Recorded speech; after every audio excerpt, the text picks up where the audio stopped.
Hello everyone, welcome back to the channel. तो काफ़ी अच्छा लगा यार, फर्स्ट वीडियो पे बहुत अच्छा रिस्पॉन्स आया आप लोगों का। एंड मेरे को एक चीज़ समझ में आई that people are really curious about learning new things. I am very sure कि मैं इस चैनल पे ऐसे चीज़ें लेकर के आऊँ, ऐसा कंटेंट लेकर के आऊँ जो आपको क्यूरियस कर दे न्यू चीज़ें सीखने के लिए। एंड मैं यार लिटरली बताऊँ तो काफ़ी ज़्यादा क्यूरियस इंसान हूँ। एंड मेरे को बहुत इंटरेस्ट लगता है नई नई चीज़ें सीखने में और सिखाने में। एंड मेरे को लगता है कि यार अगर मैं क्यूरियस है तो मेरे जैसे 100 और लोग भी होंगे जो बहुत ज़्यादा क्यूरियस होंगे नई नई चीज़ें सीखने के लिए। इसीलिए यार मैंने ये चैनल भी बनाया था। And I don't just want कि कॉटलिन लिमिट हो जाए एंड्रॉइड तक। आई वांट कि आप पूरा इसको एक्सप्लोर करो, नई नई डायरेक्शंस में जाओ एंड नई नई चीज़ें सीखो। Kotlin is now everywhere, from building Android applications to building agents, everywhere is Kotlin. And if you are really liking the content तो यार आप लोग चैनल को सब्सक्राइब कर सकते हो for more upcoming videos. And एक ऐसा भी टाइम आएगा जब मैं आपको यार गेम बनाना सिखाऊंगा only using Kotlin. And so भी आप अपने Android application and iOS application दोनों पे चला पाओगे। तो स्टे ट्यून्ड, काफ़ी सारी चीज़ें प्लान्ड है एंड आएंगी धीरे धीरे। इसको स्टार्ट करने से पहले हम लोग एक रिकैप देखते हैं जहाँ पे हम लोगों ने सुपरवाइज्ड लर्निंग देखा था। सुपरवाइज्ड लर्निंग में क्या होती है, आप जो है वो एक डेटा सेट देते हो एंड देन आप इसको ट्रेन करते हो using various methods like random forest etcetera. And then आप जो है वो एक यहाँ पे पर्टिकुलर आंसर मांगते हो, तो जिसमें हमारा होता है टारगेट। तो जैसे फॉर एग्जांपल मान लो अगर मैं आपको एक इक्वेशन दूँ y is equals to M X plus C, तो आपको एक टारगेट चाहिए होता है y on the basis of x कितना वैरी कर रहा है। तो उन सारे केसेस के लिए हम लोग सुपरवाइज लर्निंग का यूज़ करते हैं। सपोज करो मेरे पास बहुत सारे रैंडम डेटा है, बहुत सारे डिफरेंट डिफरेंट फ्लावर्स के।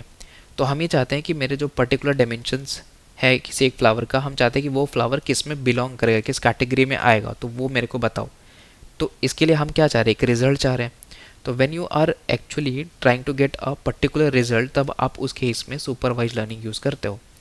बट अनसुपरवाइज लर्निंग वैसा नहीं होता है। So unsupervised learning is like grouping various random things on the basis of some features. तो सपोज करो कि आपके पास में ना बहुत सारे रैंडम ईमेल्स आते हैं। तो जो जीमेल है वो हर एक ईमेल को कैटेगराइज करता है। वो बताता है कि आपका ये स्पैम है, फिर वो बताता है कि नहीं ये मेरा प्रमोशन का है, एट्सेट्रा। तो आप देखोगे तो अलग अलग टैब्स होते हैं, अलग अलग में वो स्प्लिट हो जाता है। तो वो कैसे सीखता है, वो कैसे करता है, वो पर्टिकुलर को ग्रुप कैसे करता है। तो उसके लिए हम लोग आते हैं अनसुपरवाइज लर्निंग में।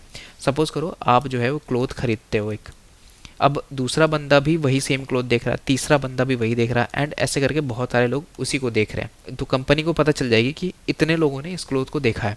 तो अब ये क्या करेंगे, सीधा टारगेटेड ऐड भेजेंगे फॉर ऑल द पीपल जिसने उस पर्टिकुलर क्लोथ को देखा है। This is also a type of grouping. तो unsupervised learning is nothing but when you try to group something on the basis of some features. तो आज हम लोग यही कवर करेंगे। तो first is the core concept, मैंने आपको थोड़ा बहुत बता दिया है। उसके बाद हम लोग देखेंगे कि जो अनसुपरवाइज टास्क होते हैं, जो मेजरली हम लोग किस किस में डिस्ट्रीब्यूट कर सकते हैं अनसुपरवाइज लर्निंग को। देन थर्ड देखेंगे सम ऑफ द एल्गोरिदम्स, जिसमें लाइक के मीन्स हो गया, डीबी स्कैन हो गया एंड पीसीए होगा। एंड देन लास्ट में हम लोग एक कॉटलिन कोड देखेंगे जिसमें हम लोग एनोमली डिटेक्ट करेंगे इन द फ्लावर्स, कि हम लोग अगर एक कोई भी रैंडम फ्लावर डाल देते हैं जो कि मैच नहीं करता है हमारे सेट ऑफ फ्लावर डेटा से, तो उस केस में हम लोग क्या उसको दिखाएंगे। So let's get started with the core concepts. तो मेरे को एक बात बताओ यार, बचपन में कंचे कितने लोगों ने खेला है? यार मैं तो बहुत खेला हूँ, मतलब काफ़ी मज़ा आता था। अगर आपने ट्राई किया है कि नहीं किया मेरे को नहीं पता, बट मैं क्या करता ना कि मेरे पास जितने भी कंचे होते थे, लाइक रेड कलर वाले, ग्रीन कलर वाले, पर्पल कलर वाले, ब्लू कलर वाले, मैं सबको क्लब करके रखता था। अलग अलग डब्बों में अलग अलग कंचे रखता था। पता नहीं यार, फैसिनेशन थी अलग टाइप की। तो अभी जैसे मैंने आपको बताया कि मैं यार अलग अलग डब्बों में सबको रखता था। सपोज करो ये रेड है, ये ब्लू है, ये ग्रीन है, ये येलो है। पता नहीं येलो कलर का होता नहीं, जस्ट इमेजिन। तो यहाँ पे क्या होता है ना, सपोज करो मैं एक नया बॉल लेकर के आया हूँ, पर अब मेरे को ये क्लासीफाई करनी है कि किधर जाएगा, ये रेड में, ब्लू में, ग्रीन में, येलो में। तो अब हम इसका परसेंटेज चेक करते हैं कि कहाँ पे सबसे ज़्यादा रिलेटेबल होता है, कहाँ पे जा सकता है, किस डब्बे में जा सकता है, किसकी प्रोबेबिलिटी सबसे ज़्यादा होगी। तो अगर से मान लो ये रेड है तो ठीक है, अब ये रेड के पास जाएगा। मान लो ये जो जो बॉल है थोड़ा सा रेड है, थोड़ा सा ग्रीन है, तो अब मेरे को ये डिटेक्ट करना पड़ेगा कि ये ज़्यादा रेड है कि ज़्यादा ग्रीन है। मतलब यहाँ पे कोई डेफिनेट आंसर नहीं होगा। यहाँ पे हम लोग क्या करते हैं, ग्रुपिंग करते हैं। तो जब भी हमारे पास में ऐसा सिचुएशन होता है जहाँ पे हम लोग को प्रेडिक्ट करनी पड़ती है एक सर्टेन परसेंटेज या एक सर्टेन पाथ, तब हम लोग उस केस में यूज़ करते हैं सुपरवाइज लर्निंग की। तो जैसे कि जब कंपनीज टारगेट मार्केटिंग करती हैं तो उस केस में क्या होता है, वो एक सर्टेन नंबर ऑफ यूजर्स को सेलेक्ट करती है ऑन द बेसिस ऑफ कितने लोगों ने एक पर्टिकुलर प्रोडक्ट पे इंटरेस्ट दिखाए, उसके हिसाब से फिर वो टारगेटेड मार्केटिंग करते हैं। तो वो कैसे होता है, that is also comes under the supervise learning. तो मतलब आप समझ रहे हो, यहाँ पे हमारे पास में कोई एग्जैक्ट कोई टारगेट नहीं होता है। तो जैसे कि मेरा सुपरवाइज लाइन में क्या होता था, y equals to f of x suppose करो, तो यहाँ पे मेरे को टारगेट चाहिए होता था कि ठीक है मेरे को यार एक पर्टिकुलर आंसर चाहिए, बट यहाँ पे कोई पर्टिकुलर आंसर होता ही नहीं है। यू इधर प्रिडिक्ट द परसेंटेज और यू इधर प्रिडिक्ट कि यार कितना इसके चांसेस हैं होने के। तो अगर आप ध्यान से देखोगे ना तो 99% ऑफ दी चीज़ें जो वर्ल्ड में है वो सारी रैंडम है, एंड हम उसको कैटेगराइज करना चाहते हैं। जैसे हो गया आपका ऑल ईमेल्स, तो जितने भी ईमेल्स है वो कैटेगराइज होकर के आती है, अच्छा प्रमोशन में ये जा रहा है, स्पैम में ये जा रहा है, मेन में ये जा रहा है, एटसेट्रा। फॉर एग्जाम्पल वीडियोज़, तो आपने कहीं पे वीडियो शूट किया सपोज करो, तो क्या है कि प्लेस ए की वीडियो एक जगह पे है, प्लेस बी की वीडियो एक जगह पे है, तो यहाँ पे भी हम लोग ग्रुपिंग कर रहे हैं। एंड फॉर एग्जाम्पल लॉग्स है, तो अगर आपने एंड्रॉइड स्टूडियो में लॉग्स बहुत बार देखे होंगे तो उसमें भी आप अगर नोटिस करोगे तो वहाँ पे भी यार ग्रुप होकर के आते हैं कि अच्छा ये फैटल एरर है, अच्छा ये मेरा एक्सेप्शन आयो एक्सेप्शन एरर है, एटसेट्रा। तो यहाँ पे ऐसा है कि 99% ऑफ जो भी मेरे पे डेटा आती है ना वो यार रैंडम होती है, एंड यहाँ पे हमें बेसिकली फाइंड करना होता है कि कितना हम परसेंटेज या चांसेस है एक पर्टिकुलर प्रोडक्ट में लाई करने का। तो उस केस में हम लोग अनसुपरवाइज लर्निंग को यूज़ करते हैं। तो बहुत सिंपल शब्दों में बोलूँ तो आप लोग कैसे सोच सकते हो कि हाउ इज़ डेटा ऑर्गेनाइज, अगर आपके पास में कोई डेटा है, कोई रैंडम डेटा है, तो वो ऑर्गेनाइज कैसे हो रही है। दूसरा, विच पॉइंट बिलोंग्स टुगेदर, कितने सारे ऐसे पॉइंट्स हैं जो एक साथ बिलोंग करते हैं। सपोज करो यार पे यहाँ पे मल्टीपल पॉइंट्स है एंड ये all are like points A, एक दूसरे जगह पे पॉइंट्स है जो कि ऑल आर क्लब्ड एंड ये पॉइंट्स है हमारे बी। सिमिलरली हमारे पास में मान लो यहाँ पे कोई पॉइंट सी है, तो यहाँ पे अगर एक पॉइंट आता है सपोज करो डी, तो कितने ज़्यादा चांसेस है कि ये बी में होगा, कितना ए पे होगा, कितना सी पे होगा। तो यही हम लोग प्रिडिक्ट करते हैं यूजिंग दी अनसुपरवाइज लर्निंग। तो जैसा कि आप लोग यहाँ पे इमेज पे देख पा रहे होगे, मेरे पे अनसुपरवाइज लर्निंग है, देन सुपरवाइज लर्निंग है और रीइंफोर्समेंट लर्निंग है। तो यहाँ पे अनसुपरवाइज में क्या होता है, ग्रुपिंग होती है, क्लबिंग होती है। देख रहे हो यहाँ पे पॉइंट्स ए का अपना क्लब है, बी का अपना है, सी का अपना है। सिमिलरली हमारे पास में सुपरवाइज लर्निंग होती है जहाँ पे हम लोग यार गिवन डेटा देते हैं एंड फिर बोलते हैं कि मेरे टारगेटेड वैल्यू है, बताओ किस में लाई करेगी। टारगेटेड वैल्यू होती है एंड हम पूछते हैं कि उसके बताओ कि क्या प्रेडिक्शन है, एग्जैक्ट प्रेडिक्शन क्या होती है। तो बेसिकली हम लोग जब टारगेट ढूंढ रहे होते हैं, रीइंफोर्समेंट लर्निंग हम लोग देखेंगे तो we will learn more about this. Next है अपना यार the 3 main types of the unsupervised task. तो क्या होता है कि अनसुपरवाइज टास्क है ना काफ़ी सारी चीज़ों में यूज़ में आता है, लेकिन जो मेजर चीज़ें हैं वो 3-4 ही होती है। तो जैसे मैं आपको भी बताऊंगा, तो फर्स्ट इज क्लस्टरिंग। क्लस्टरिंग आप सबको पता है, मतलब एक तरह से आप बोल सकते हो ग्रुपिंग।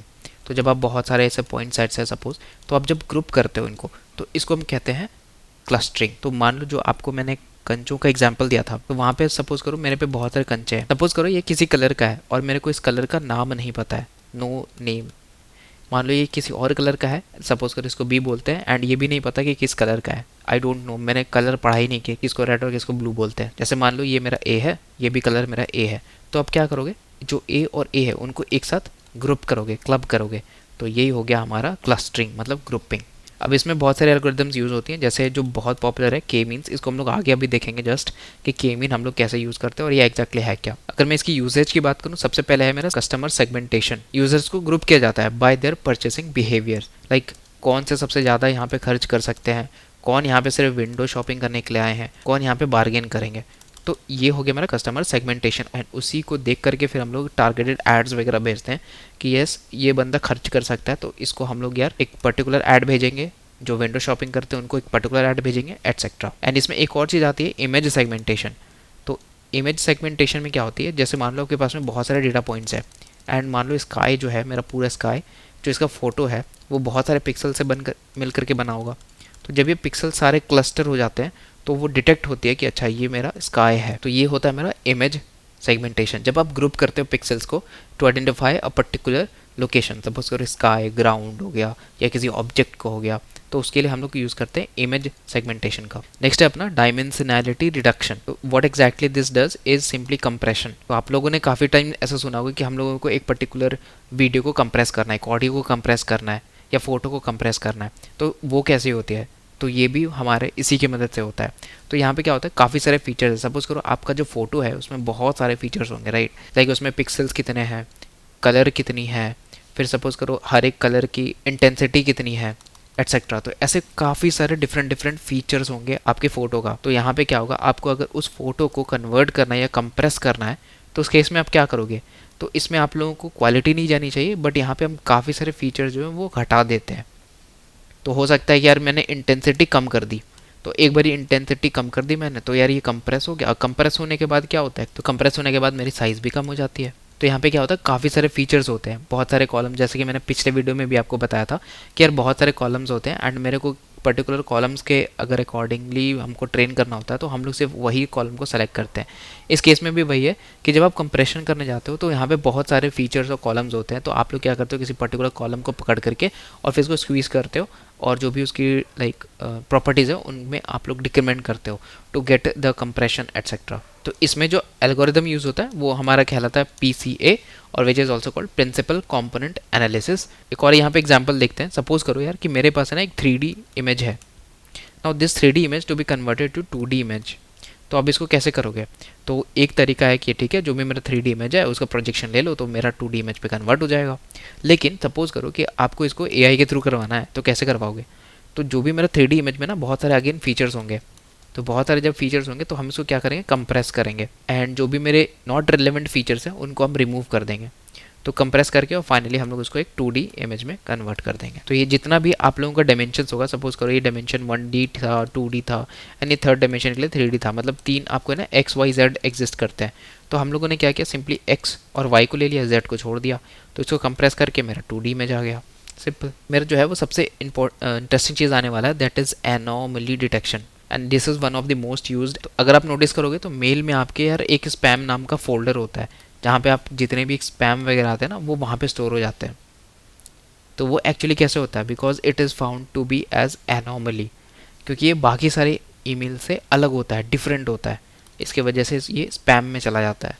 ऐसे समझ सकते हो कोल्ड प्ले के कॉन्सर्ट में ऐसे बहुत लोग चले गए हैं और जिनके पास टिकट नहीं है, तो जो वहाँ पे बॉडीगार्ड है वो उनसे पूछता है कि भाई मेरे को टिकट दे दो, लेकिन इनके पास टिकट नहीं होती है, तो बॉडीगार्ड उन्हें बहुत मारता है।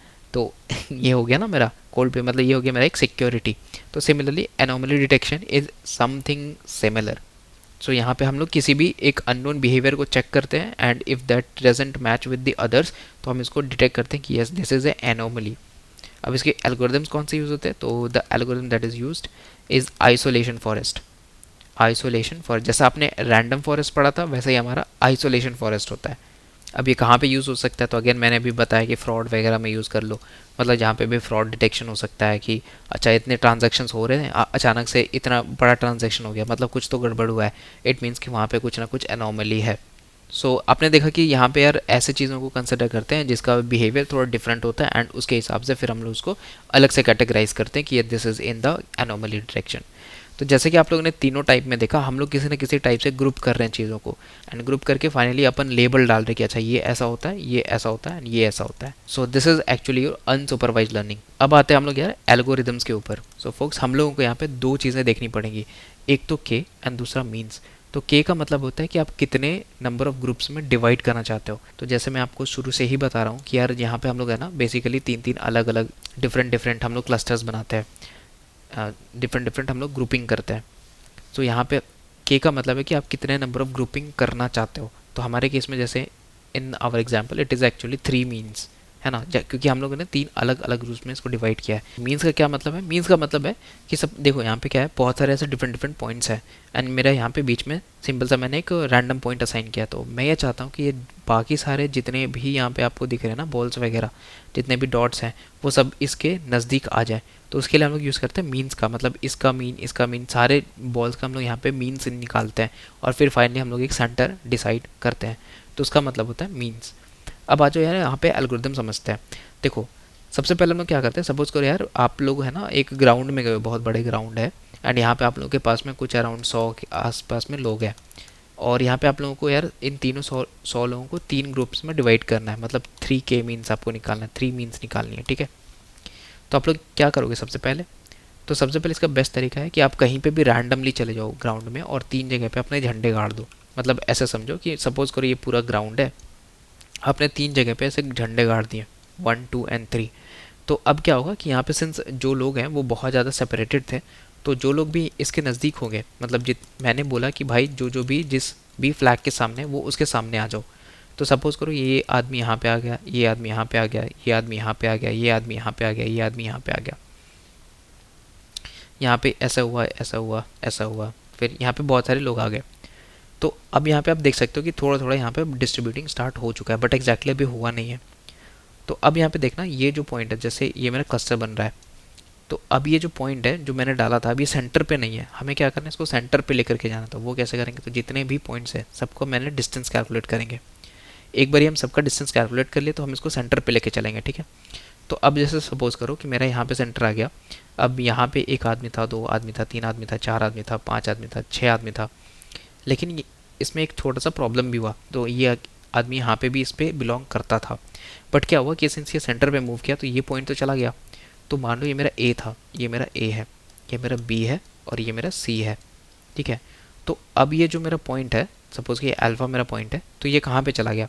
अब सिंस ये जो पॉइंट है वो तो बी के क्लोजेस्ट चला जाएगा, तो अब ये पॉइंट वापस से बी के क्लोजेस्ट आ जाएगा। तो इसको करने के बाद अब सबका फिर से वापस से मीन कैलकुलेट होगा और ये सेंटर फिर से आगे जाएगा। तो ऐसे करके हम लोग बार बार इस स्टेप को रिपीट करते और फाइनली एक पोजीशन आती है जब तीनों सेपरेट हो जाते हैं ऐसा। तो यहाँ पे के मीन्स में सबसे हमारा मेजर यही होता है कि जो भी मेरे ग्रुप्स बन रहे हैं वो सभी सेपरेट होने चाहिए। तो जैसे कि आप लोग देख सकते हो हम लोग यहाँ पे इतना एडजस्टिंग करते हैं कि फाइनली ये सारे सेपरेट हो जाती हैं। तो दिस इज़ रैंडम इंस्टलाइजेशन, देन हमारा असाइनमेंट स्टेप है, देन हमारा अपडेट स्टेप है और फाइनली अपना कन्वर्जेंस है। तो ये चारों ऐसा स्टेप मिल करके फाइनली अपना जो भी लास्ट का ग्रुपिंग होता है उसको करते हैं। अब के मीन्स के अलावा हमारे पास में कुछ और भी यहाँ पे एल्गोरिथम्स होते हैं, जैसे मेरा DB स्कैन हो गया। मैं इसके बारे में पूरा नहीं बताऊंगा, आप लोग यहाँ पे और पढ़ सकते हो इंटरनेट पे। इसमें सबसे बड़ा बेनिफिट ये होता है कि यार यहाँ पे आप लोगों को के गेस नहीं करना पड़ता है, बिकॉज अभी आप देखो क्या है ना, 3 अलग अलग मान लो आपको रैंडम पॉइंट्स में डिस्ट्रीब्यूट करना है, तो आप लोग यहाँ पे बताओगे कि हाँ मेरे को 3 डिफरेंट पॉइंट्स में डिस्ट्रीब्यूट करने हैं। बट DB स्कैन में क्या करता है, ऑटोमेटिकली चेक कर लेता है। तो सपोज करो आपके पास में डिफरेंट यार यहाँ पे है ना शेप्स दिए हुए हैं, तो DB स्कैन क्या करता है, इन सारे शेप्स को प्रॉपरली ग्रुप कर सकता है। तो यहाँ पे आप लोगों को के बताने की ज़रूरत नहीं पड़ती कि हाँ मेरे पास इतने शेप्स हैं तो यार 3 डिफरेंट शेप्स में डिस्ट्रीब्यूट कर दो, ऐसा नहीं है। वो DB स्कैन ऑटोमेटिकली उसको समझ सकता है। अब यहाँ पे DB स्कैन में सबसे बड़ा कौन ही होता है कि यार ये स्लो होती है बहुत ज़्यादा के मीन से, तो इसकी वजह से ये थोड़ा टाइम टेकिंग हो जाता है। सो फोक्स आगे बढ़ने से पहले हम लोग यहाँ पे देखेंगे आइसोलेशन एंड फॉरेस्ट। तो यहाँ पे ये एल्गोरिथम हम लोग यूज़ करने वाले in our code for this anomaly detection. तो सपोज़ करो आपके पास में एक टेबल है इतनी बड़ी सी और यहाँ पे आपके बहुत सारे चॉकलेट्स रखे हुए हैं, तो बहुत सारे चॉकलेट्स हैं, ठीक है।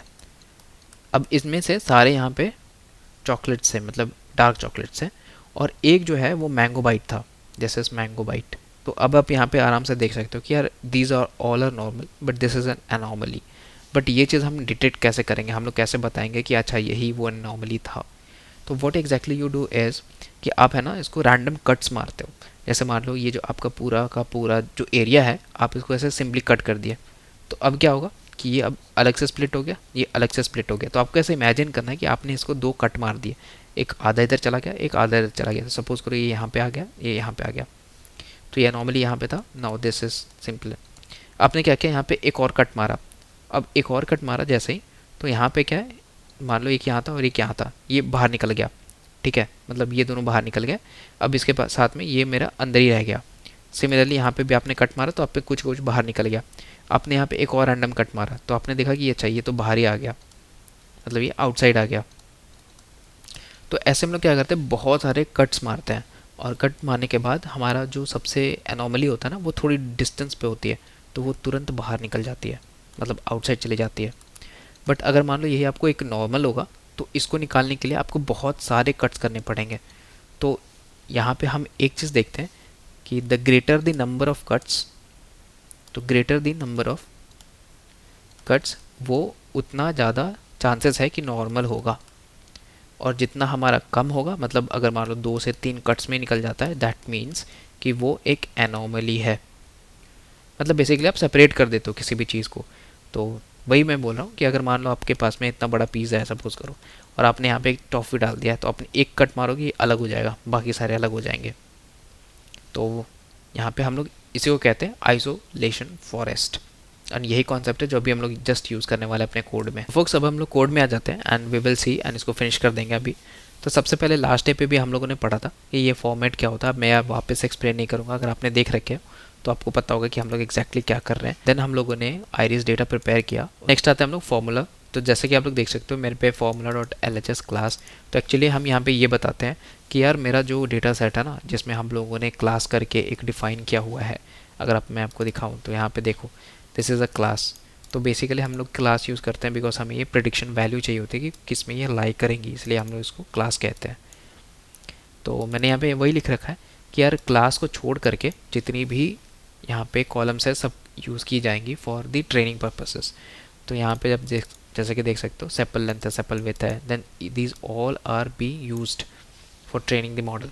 तो अब यहाँ पे आप चेक करोगे formula dot X R is data dot to array, तो यहाँ पे हम लोग वही निकाल रहे हैं कि जो भी मेरा रिमेनिंग कॉलम्स हैं, सपोज करो मेरा रिमेनिंग कॉलम्स क्या था यहाँ पे, तो ये सारी सेपल लेंथ, ये सारी रिमेनिंग कॉलम्स हैं, तो इनको हम कन्वर्ट करते हैं एक्चुअली में इन 2D एरे। तो सबसे पहले हम लोगों ने ये यूज़ किया formula dot X iris data तो get all the columns except for the class, और उसके बाद हम इसको कन्वर्ट करते हैं डॉट टू एरे में, मतलब 2D मैट्रिक्स में कन्वर्ट करते हैं फ्रॉम द एक्स। तो ये क्या करेगा, ये एक्चुअली में डेटा फ्रेम में आता है हमारा आंसर, इसको कन्वर्ट करना पड़ता है हमें 2D मैट्रिक्स में। नेक्स्ट है अपना आइसोलेशन, जैसा कि मैंने आपको बताया दिस इज़ आइसोलेशन फॉरेस्ट, यहाँ पे हम लोग फिट करते हैं एंड यहाँ पे हम लोग डेटा डालते हैं एक्स का। So now it is going to split this into various sub parts, और वहाँ से चेक करेगा कि क्या कोई एनोमली तो नहीं है। तो यहाँ पे जैसे देख सकते हो this is normal flower and ये एक नॉर्मल फ्लावर है, the next one is mutant flower. तो म्यूटेंट फ्लावर का एक बहुत ही सेपरेट डेफिनेशन है। सो अब यहाँ पे हम चेक करें कि अगर से स्क्रोट मेरा 0.5 से बड़ा होगा तो it means it is an anomaly है, अगर कम होगा तो नॉर्मल है। तो हम लोग मोस्ट ऑफ द डेटा आपको वही देता है कि 1 जो है वो बहुत ज़्यादा एनोमली होता है, नॉर्मल वो 0 के बहुत आसपास होती है। तो now we are going to calculate the score. तो normal score is equals to model dot score से आती है ये, and this is normal flower and then mutant flower. तो यहाँ पे आप रिजल्ट देखोगे, so we are getting the product कि मेरे पास क्या आ रहा है। तो जैसे कि आप लोग देख सकते हो, हमें देखने से समझ में आ रहा है कि this is going to be a anomaly. So when I run this, तो मैं पे रिजल्ट में देखना, तो नॉर्मल फ्लावर है, उसका स्कोर 0.410 ऐसा कर क्या है, तो it means it is a normal.